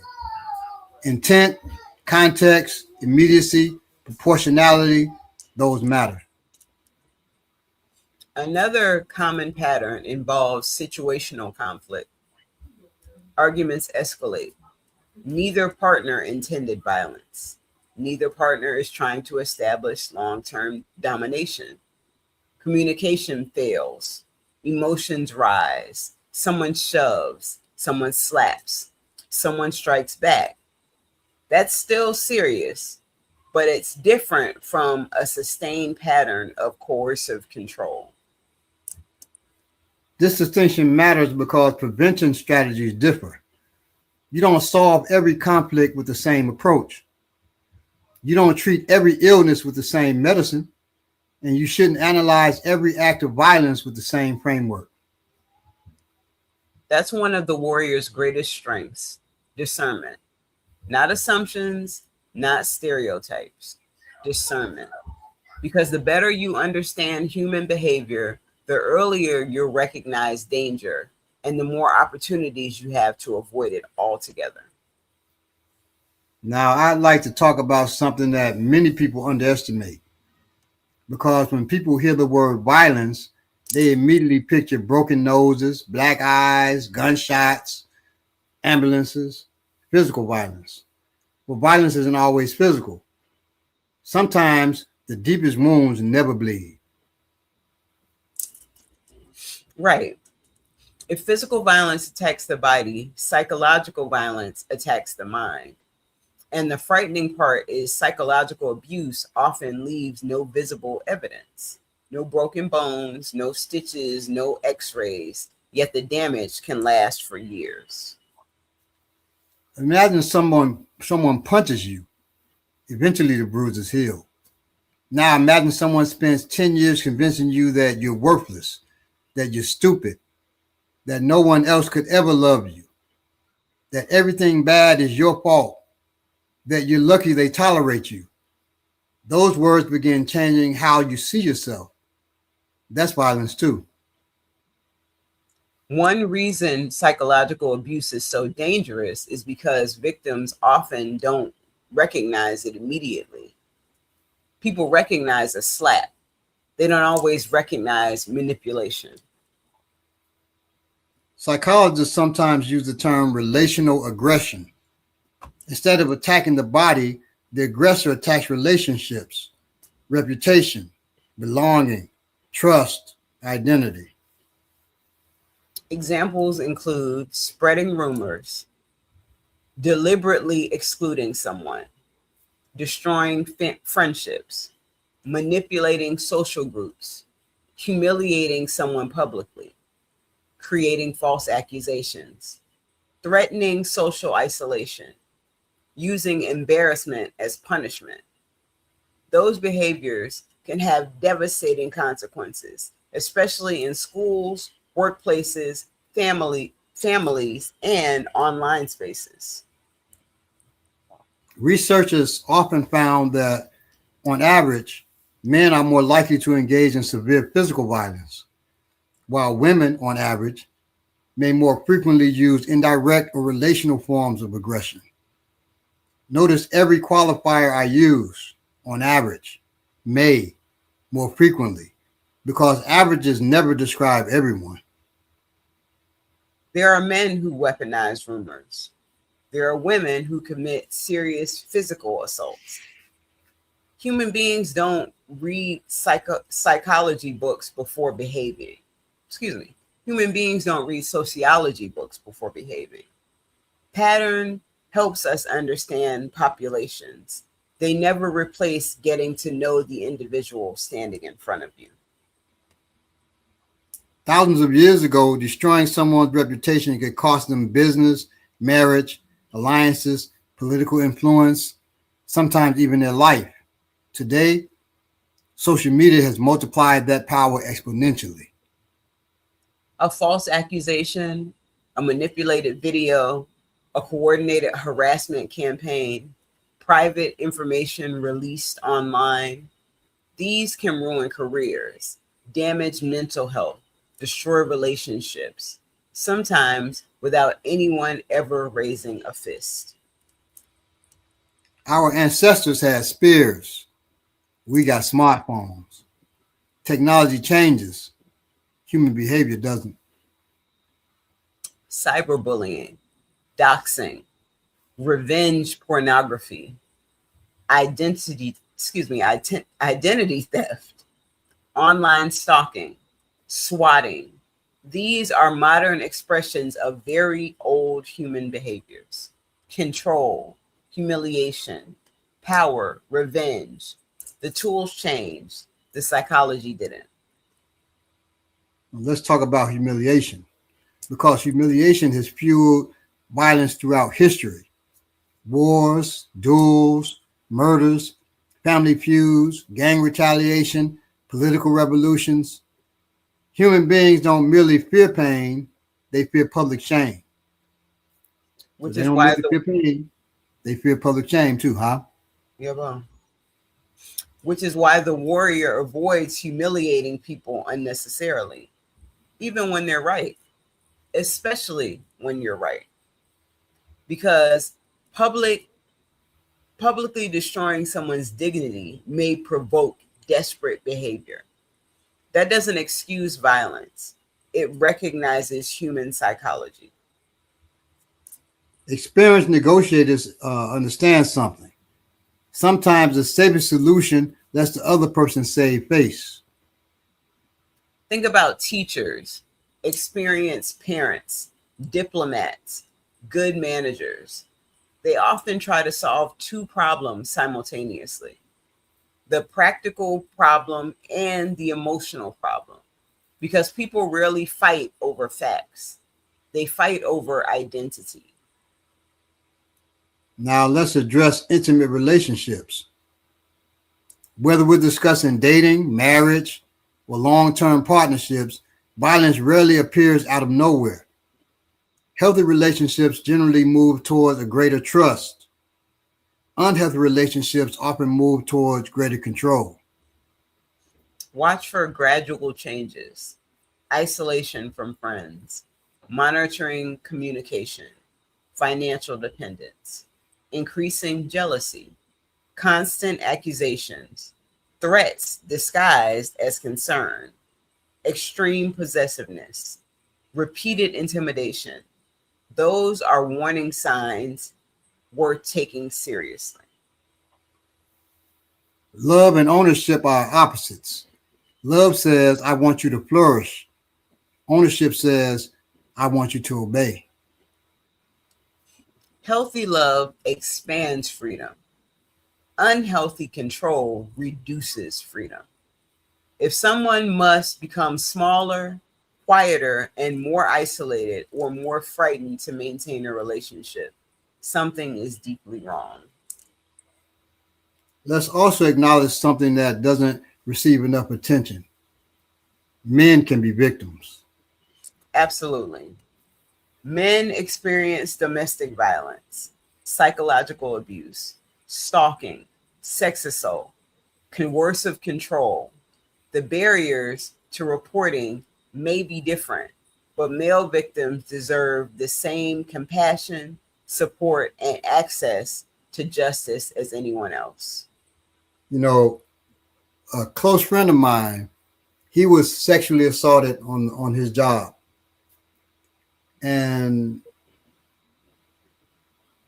most people were laughing about it. They were like, man, did she have a big booty? Did she have big titties? They were joking. And even when he took her to court, the judge didn't take him too seriously. He eventually won his case and won millions of dollars from the company that he was working for, but he had to suffer through being humiliated by so many people. And he was actually raped by this woman. Wow. Yeah. And I'm sure some of you all listening now don't want to believe that, but he was raped by her. Badly, too. Wow. That's a shame. Yeah. The warrior doesn't measure. No, that's me. Oh, I'm sorry. Excuse me. It is. The warrior doesn't measure suffering by gender. We measure it by reality. If someone is being abused, our first concern should be their safety, not whether they fit somebody's expectations. Likewise, women disproportionately experience certain forms of violence, including sexual violence and coercive control. Understanding those patterns helps communities design better prevention, intervention, and support systems. Recognizing statistical trends doesn't diminish anyone's experiences. It helps us allocate resources where they're most needed while remaining attentive to every victim. One mistake people make is believing compassion requires naivety. It doesn't. You can be compassionate and still establish boundaries. You can forgive and still leave. You can care and still call the police or call comrades, is my recommendation. You can love someone and recognize they're dangerous. That's one of the hardest lessons adulthood teaches. Sometimes the healthiest decision is distance, not because you hate someone, because proximity has become unsafe. Everything we've discussed today leads to one principle. The warrior isn't trying to become suspicious of humanity. The warrior is trying to become an excellent judge of character, not cynical, not paranoid, observant, discerning, patient. Because recognizing dangerous patterns early is infinitely better than surviving dangerous behavior later. Preparedness isn't only knowing how to throw a punch. Preparedness is recognizing the kind of person you should never have to throw one at in the first place. And next, we'd like to discuss perhaps the most important skill of all, how ordinary disagreements become extraordinary violence, and how warriors interrupt that process before it reaches the point of no return. One of the greatest misconceptions about violence is that it appears suddenly, out of nowhere, like lightning. Sometimes it does, but far more often violence climbs a staircase. One step, then another, then another. People only notice the last step. You'll see this all the time. Neighbors say, I never saw it coming. Friends say, they seemed like such a happy couple. Coworkers say, he always seems so nice. Then investigators begin reconstructing the timeline, the threats, the jealousy, the stalking, the intimidation, the arguments, the obsessive behavior. The warning signs were there. People simply didn't recognize their significance. Almost every predator, almost every bully, almost every manipulator starts with a question, not spoken, behavioral. Will you stop me? They interrupt you. You say nothing. They invade your personal space. You move backward instead of asking them to step back. They insult you. You laugh nervously. They're gathering information, not about your strength, about your boundaries. Healthy people occasionally make mistakes. Predators collect permissions. Every boundary you fail to defend becomes permission to test another one. Now comes something fascinating. Human beings normalize almost anything if introduced gradually. This is one reason manipulation is rarely dramatic. It's incremental. Imagine somebody screamed at you on your first date, probably your last date too. But suppose instead they become slightly jealous, a little possessive, slightly controlling, then more controlling, then extremely controlling. The changes are gradual. Your expectations slowly shift. Psychologists call this normalization. The abnormal becomes ordinary through repetition. One thing many controlling personalities understand is that isolated people are easier to influence. Notice how isolation often begins. I don't like your friends. Your family doesn't respect us. Your coworkers are a bad influence. I just want more time together. Maybe. Or maybe someone is quietly removing your support network. Context matters. Context matters. Patterns matter. Isolation creates dependence. Dependence creates vulnerability. Vulnerability increases control. That's why community is one of the greatest defenses against abuse. Here's where people often become confused. They think intimidation requires violence. Not necessarily. Punching a wall, breaking dishes, destroying furniture, kicking doors, throwing objects, driving recklessly during arguments, hurting pets, displaying weapons unnecessarily. Those actions communicate a message without directly striking another person. The message is, imagine what could happen to you. The object wasn't always the target. Sometimes the object was the demonstration. Let's switch gears, because not every violent encounter involves predators. Sometimes two ordinary people both make terrible decisions. Road rage, sporting events, bars, parking lots, neighborhood disputes. Somebody's pride gets involved. Neither person wants to appear weak. Now they're trapped. Notice what changed. The argument is no longer about the original issue, it's about identity. Who backed down? Who looked stronger? Who got the last word? That's a dangerous transformation. One lesson age has taught me is that the last word is extraordinarily expensive. Extraordinarily expensive. Balagoon has become famous for this. Somebody insults him. He smiles. He walks away. People think, you let him win. Win what? The argument? Perhaps. I also went home. Sometimes that's the greater victory. Conflict changes dramatically when spectators appear. Right.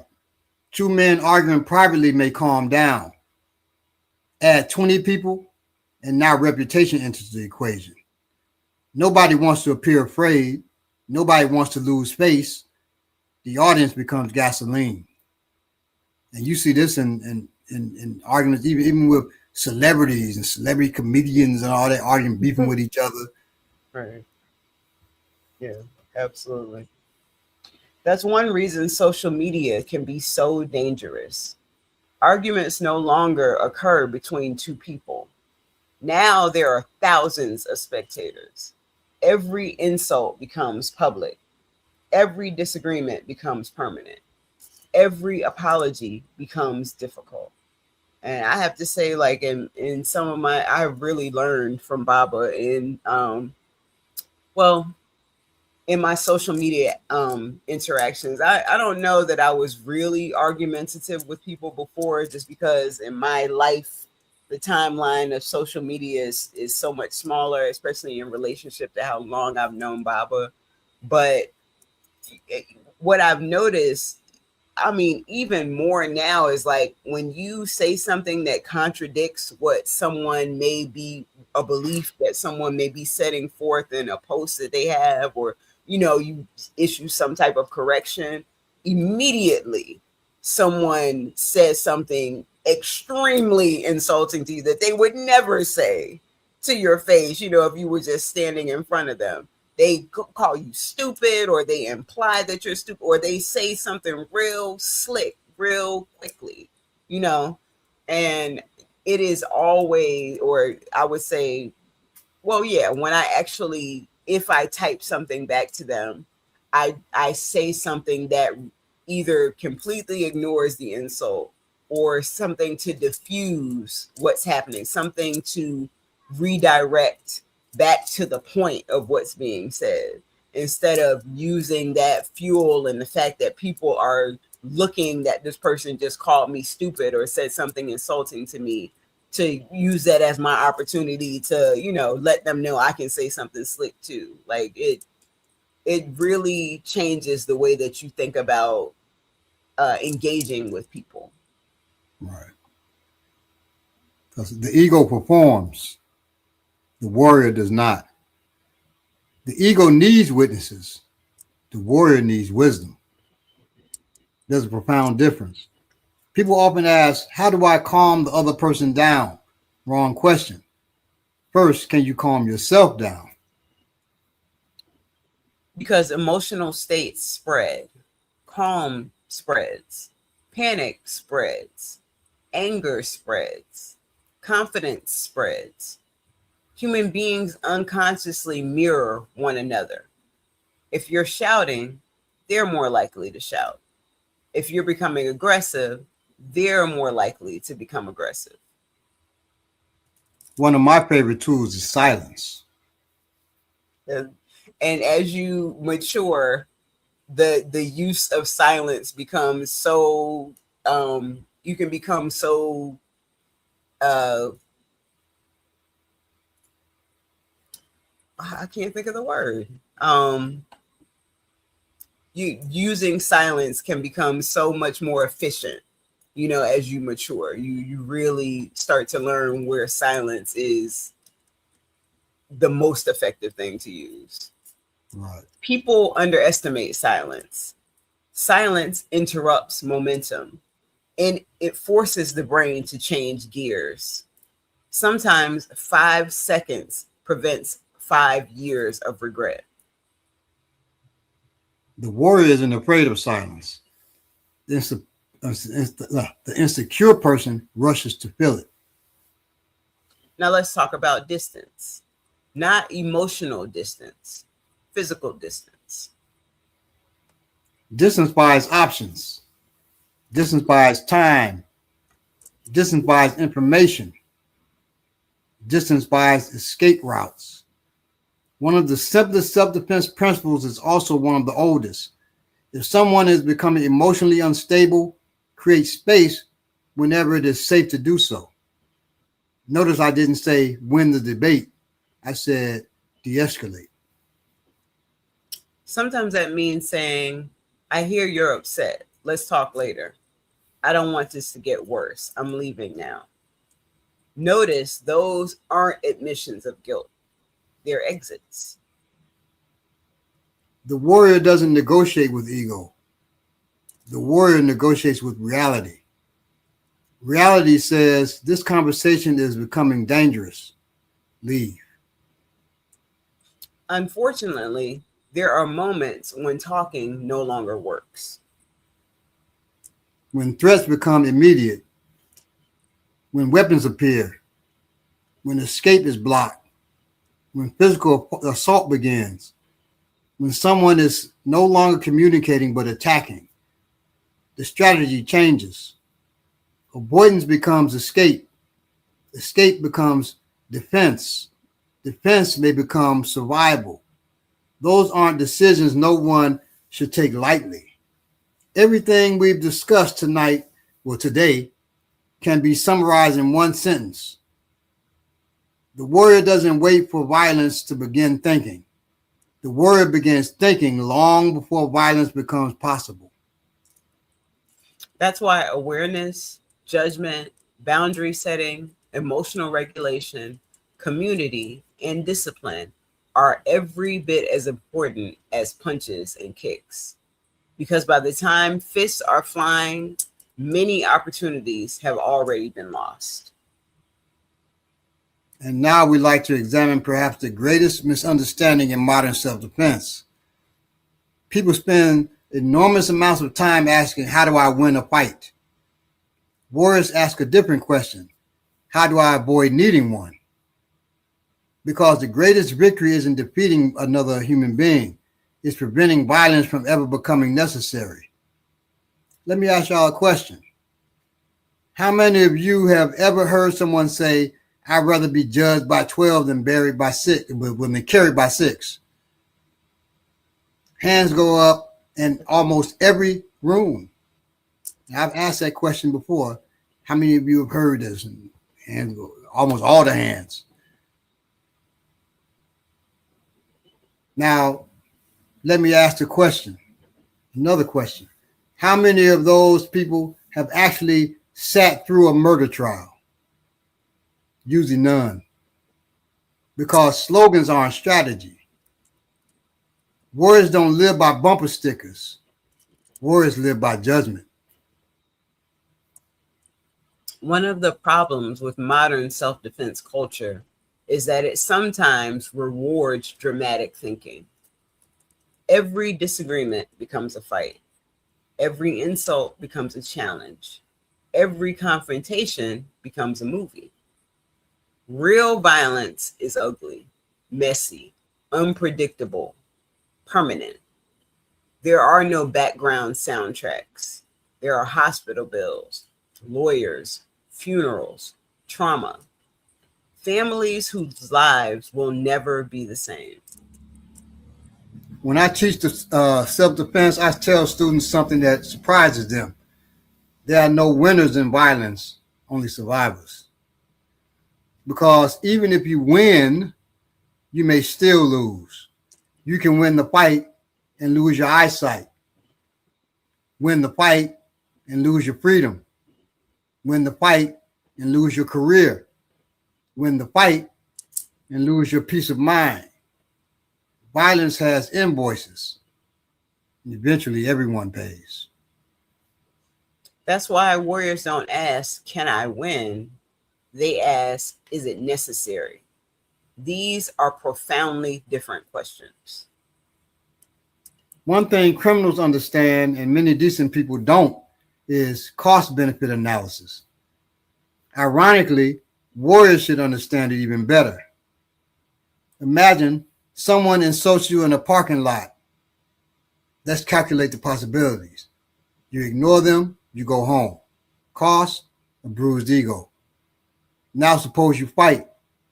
Broken jaw, lost job, civil lawsuit, criminal charges, medical bills, permanent injury, one bad punch, one head hitting concrete, one life changed forever. Now tell me, which decision demonstrates strength? It's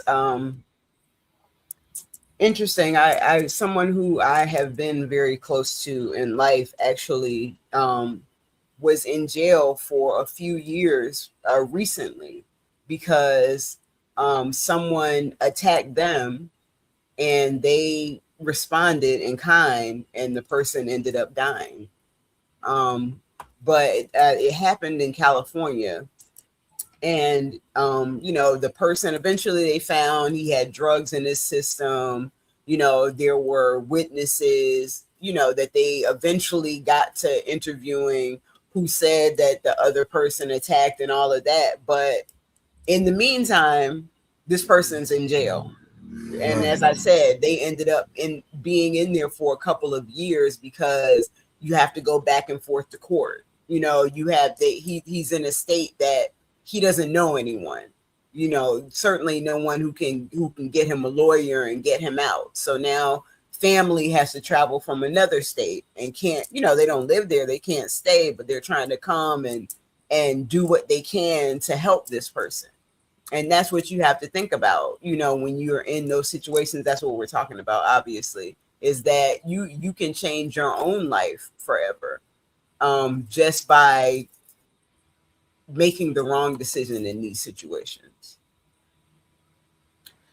The older I become, the more impressed I am by people who walk away, not because they're afraid, but because they're disciplined. Fear runs away. Discipline walks away. There's a difference. Hollywood convinced us that courage is loud, chest out, voice raised, threats exchanged. Reality says otherwise. Sometimes courage sounds like, no, I'm leaving. I'm not discussing this. I'm taking my children. I'm ending this relationship.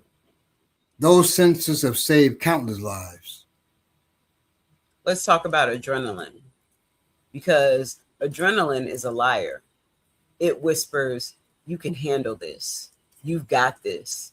Teach him a lesson. Show her you're not weak. Meanwhile, your judgment is narrowing.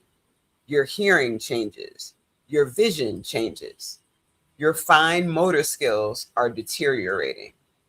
The very chemical helping you survive can also convince you to make terrible decisions. One reason experienced people appear calm isn't because they have less adrenaline. It's because they've learned not to obey every emotion adrenaline creates. People confuse confidence with ego. Confidence says, I don't need to prove myself. Ego says, I need everyone to know what I can do.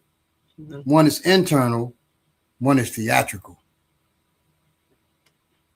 Notice truly dangerous professional, special operators, experienced detectives, veteran emergency physicians, firefighters. They rarely advertise themselves. Competence doesn't need applause. Insecurity does. One thing I tell martial artists is stop performing toughness.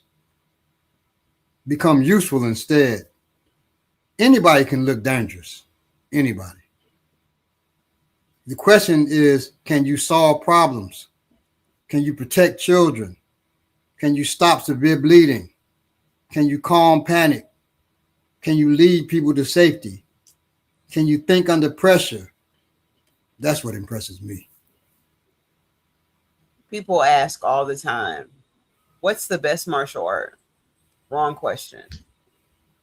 The greatest weapon you'll ever carry is your brain, because every other weapon depends upon it. A firearm without judgment is dangerous.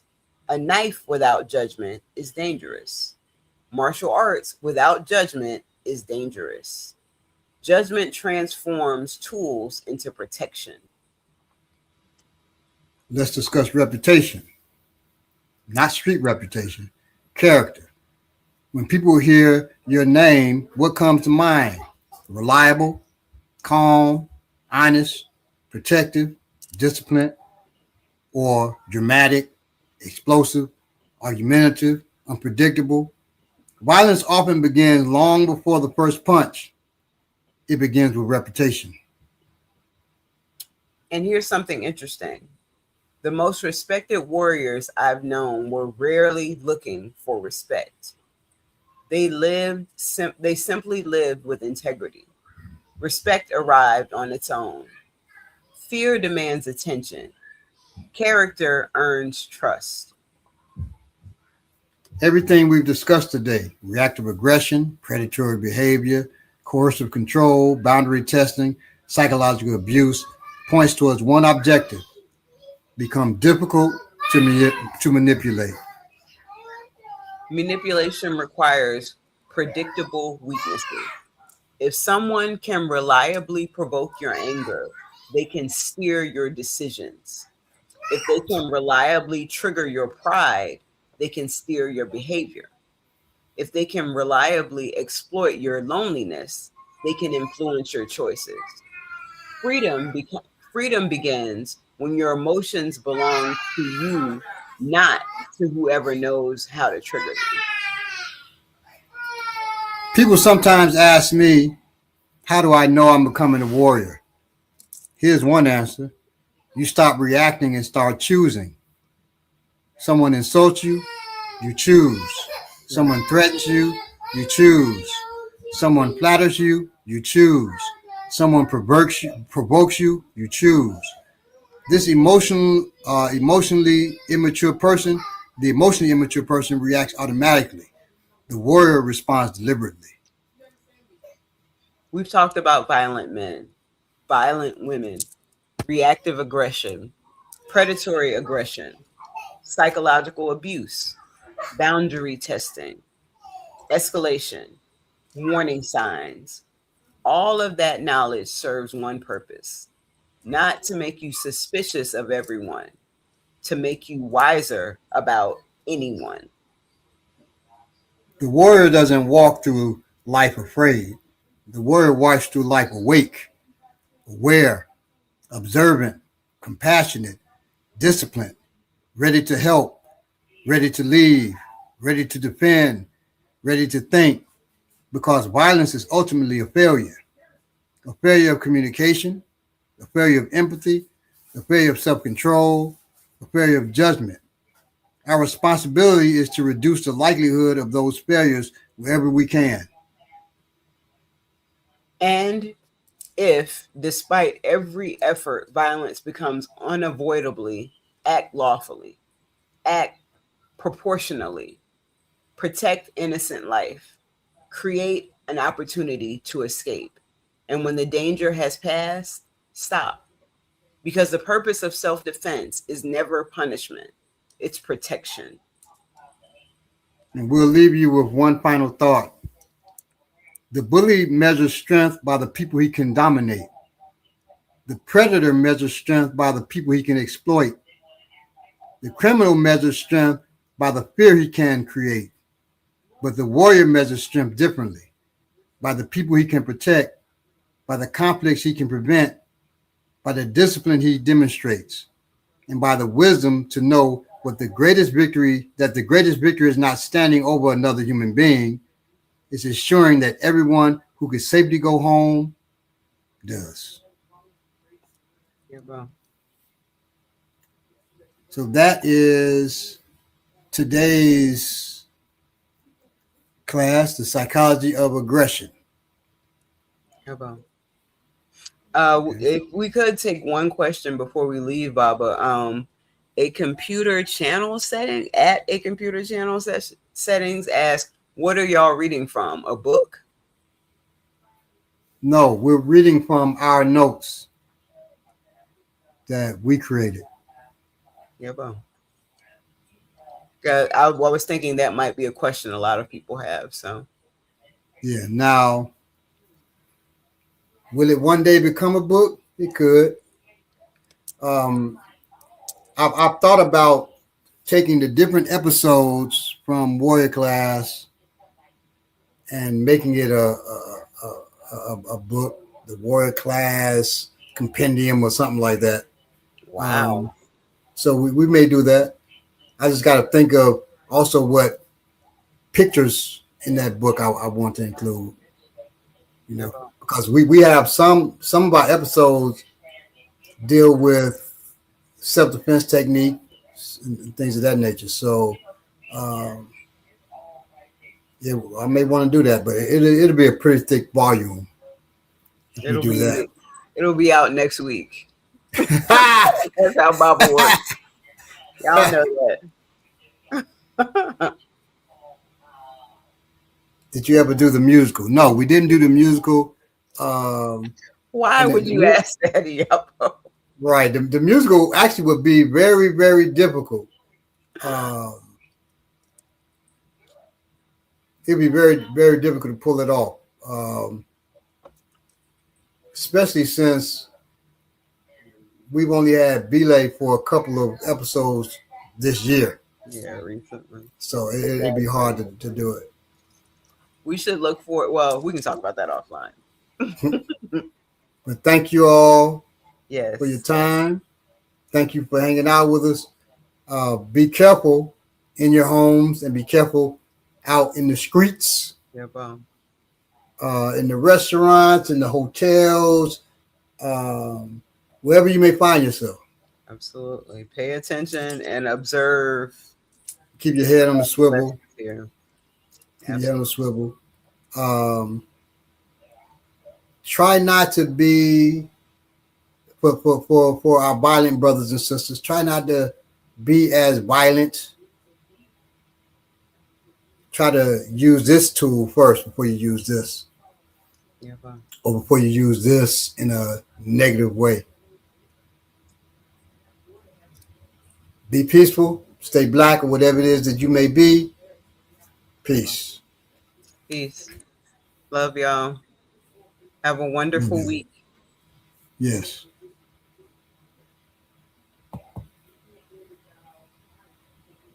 All right, Omanigi. I'll check you out. All right.